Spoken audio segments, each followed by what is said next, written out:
जीवन में सतगुरु की क्या आवश्यकता है, जीवन में सतगुरु का क्या रोल है, क्यों सतगुरु बनाना जरूरी है। आओ संत महात्माओं,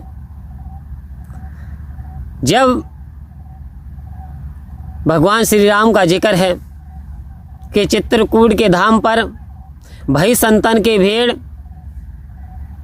तुलसीदास चंदन घिसें तिलक करें रघुवीर। कह रहे तुलसीदास चंदन घिसे तिलक करें रघुवीर। एक चित्रकूट धाम अयोध्या में ऐसा धाम है, वहाँ संतों की भीड़ लगी रहती है।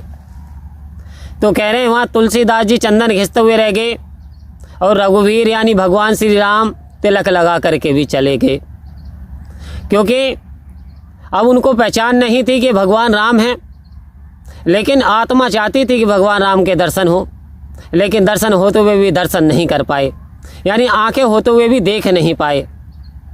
तभी तो शिरोमणि गोस्वामी तुलसीदास जी ने बाद में लिखा, पहले तो उन्हें स्वयं दर्शन नहीं हुए थे, फिर आपने शिकायत की, फिर आप वही ब्राह्मण के पास गए जो कि वानर स्वरूप में मंदिर में थे, और वो थे हनुमान जी। हनुमान जी के पास आप फिर से चले गए और कहते आप तो ये कह रहे थे कि आप तिलक जो है लगाना, लोगों के चंदन घिसना, और वहीं पर श्री राम जी आएंगे।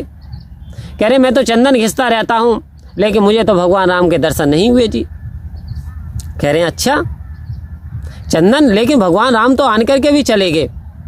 कहते तुमने तो तिलक तुम्हारे भी लगाया उन्होंने, और तुम घिसते ही रह गए चंदन को। तो कह रहे जानकारी कैसे होगी। तब उन्होंने पहचान बताई, पीताम्बर पड़ा हुआ होगा, तेज होगा और चेहरा दमक रहा होगा, नूरानियत होगी और नम्रता होगी, विनम्रता होगी, धनुष बाण होंगे। कहते सोवा मंडल चमक रहा होगा, आभा होगी। बोले अच्छा, बोले आते रहते हैं। तब जब भगवान श्री राम आए तब तुलसीदास जी चरणों में गिरे। दर्शन किसकी कृपा से हुए? सतगुरु की। सतगुरु कौन थे? उनके हनुमान जी। तो एक बार फिर गोस्वामी तुलसीदास ने रामचरितमानस के अंदर वर्णन करा कि निकट होते सूझत नहीं, निकट होत सूझत नहीं, दीर्घ दीर्घ ऐसी जिंद, तुलसी इस संसार को भयो मोतिया बिंद। कह रहे मुझे नहीं, संसार को ही मोतिया बिंद हो गया, जैसे मुझे हो गया था, पास थे दिखाई नहीं दिए। अब जैसे ये ब्रह्म ज्ञान मिला, जैसे निकटता सूझी, तो हर समय आनंद में बीतने लगा। तो कह रहे हैं फिर सतगुरु की क्या ज़रूरत है, सतगुरु क्यों आते हैं? तो सहनसा जी ने अवतार वाणी के अंदर एक रचना दर्ज कर दी। क्या रचना दर्ज कर दी? कि बंधन काट मिला दे राम, ये है सतगुरु की पहचान। बंधन काट मिला दे राम, यही है सतगुरु की पहचान।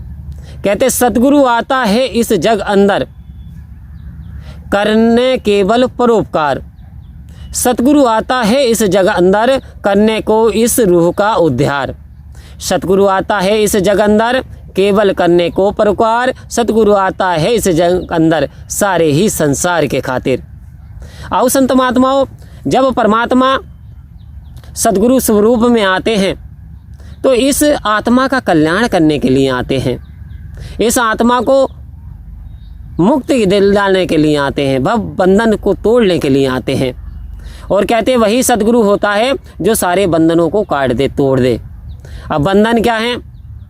इधर बंधन है भाषा का, बंधन है जाति का, बंधन है वर्ण का। ये भी बंधन ही है कि मैं बड़ा हूँ, कहीं अभिमान आ जाए जाति पाति का। तो कह रहे हैं कामी क्रोधी लालची इनसे भक्ति न होए, भक्ति करे कोई सूरमा जात वर्ण कुल खोए। संत महात्मा कह रहे हैं भक्ति के लिए बड़ी सूरवीरता चाहिए, जात वर्ण कुल से ऊंचा उठना होगा। और यहाँ सतगुरु है, सारे बंधनों को काट दिए और हमें एक इंसान बना दिया, और इंसान बना करके इस आत्मा का नाता परमात्मा से जोड़ दिया। आओ संत महात्माओं, एक बार कबीरदास जी से कहा गया कि भाई यदि कोई ये कहे तुमसे कि यानी गंगा को छोड़ करके और नल पे आप ध्यान लगा लो, तो बोले मैं गंगा को कैसे छोड़ूं? कह रहे हैं जब समंदर है मेरी आंखों के सामने तो मेरी प्यास तो समंदर से बुझ जाएगी, तो फिर मैं बकरी को क्यों टटोलूं? आओ संत महात्माओं, कहने का तात्पर्य सतगुरु इस जीव आत्मा का कल्याण करने के लिए आए हैं समय समय पे। जैसे रविदास जी ने मीराबाई का कल्याण कर दिया, रविदास जी ने ब्रह्म ज्ञान की दात मीरा को दी और जीवन आनंद व भक्ति में गुजरने लगा। इधर रत्ना का डाकू वाल्मीकि जी को भी नारद मुनि ने ये ब्रह्म ज्ञान बख्शा, जीवन का कल्याण हो गया, जीवन बदल गया। इधर अष्टावक्र ऋषि ने राजा जनक को इस ब्रह्म ज्ञान की दात दे करके इस आत्मा का कल्याण कर दिया, सारे बंधनों से निजात दिला दी। आओ संत महात्माओं, जिस जिस पे ये कृपा सतगुरु की हुई, वास्तव में उधर रामानंद जी ने कबीर दास जी पे कृपा की। कबीर दास जी सीढ़ियों पर लेट गए ब्रह्म ज्ञान की दात पाने के लिए और चरण पकड़ लिए कि मुझे इसकी प्राप्ति करनी ही करनी, प्रभु मुझे अपना लो। तो वास्तव में जब सदगुरु की कृपा हो जाती है तो इस आत्मा का कल्याण हो जाता है। हजारों हजारों ऐसे उदाहरण भरे पड़े हैं, क्योंकि फिर जब ये ब्रह्म ज्ञान मिल जाए तो कहते हैं फिर अपने आप को समर्पण कर देना चाहिए। ऐसी भक्ति होनी चाहिए जैसे हनुमान जी ने की, ऐसी भक्ति होनी चाहिए जैसे तुकाराम जी ने की, ऐसी भक्ति होनी चाहिए जैसे भिलनी ने की, ऐसी भक्ति होनी चाहिए जैसे आज संत महात्मा कर रहे हैं। इस आनंद को पा करने के बाद फिर और किसी आनंद की ज़रूरत नहीं रहती कि पायो जी मैंने नाम रतन धन पायो, राम नाम के हीरे मोती मैं बिखराऊं गली गली, और लूटेगा कोई राम का प्यारा शोर मचाऊं गली गली। जिसने ये मोती लूटे वो तो माला माल हुए, और माया के जो बने पुजारी आखिर वो कंगाल हुए। कहते एक तरफ संसार है, एक तरफ ये निराकार पार ब्रह्म परमात्मा है। एक तरफ दुनियावी दौलते हैं, एक तरफ ये अनंत परम शक्ति परमात्मा है। तो ये राम रूपी रतन धन जिसके हिस्से में आ जाता वो सबसे बड़ा धनी हो जाता है।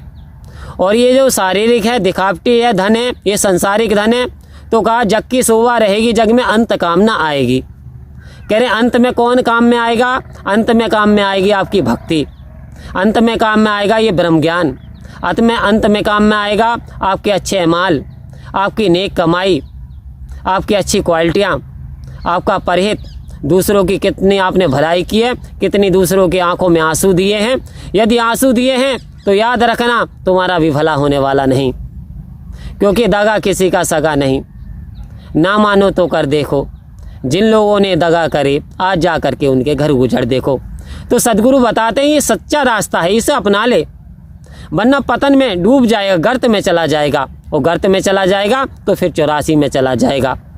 मानुष जन्म अंत की सीढ़ी, फिसल गई तो वारी गई, कहे अवतार 84 वाली, करी कमाई सारी गई। जैसे लेबर पूरे दिन मजदूरी करती है, शाम को मजदूरी मिल जाए कुछ नहीं मालिक पे रहता, ऐसे ही कह रहे हैं यदि ये हीरा जन्म में बिता दिया तो वास्तव में और परमात्मा को नहीं जाने तो आत्मा का कल्याण होने वाला नहीं, 84 में जाना पड़ेगा। तो इस 84 से बचने के लिए सतगुरु की कृपा जरूरी है। सतगुरु के वचन के अनुसार जीवन को ढाल लें, वास्तव में आत्मा का कल्याण हो जाएगा। परम प्यार से बोलिए धन्यवाद जी।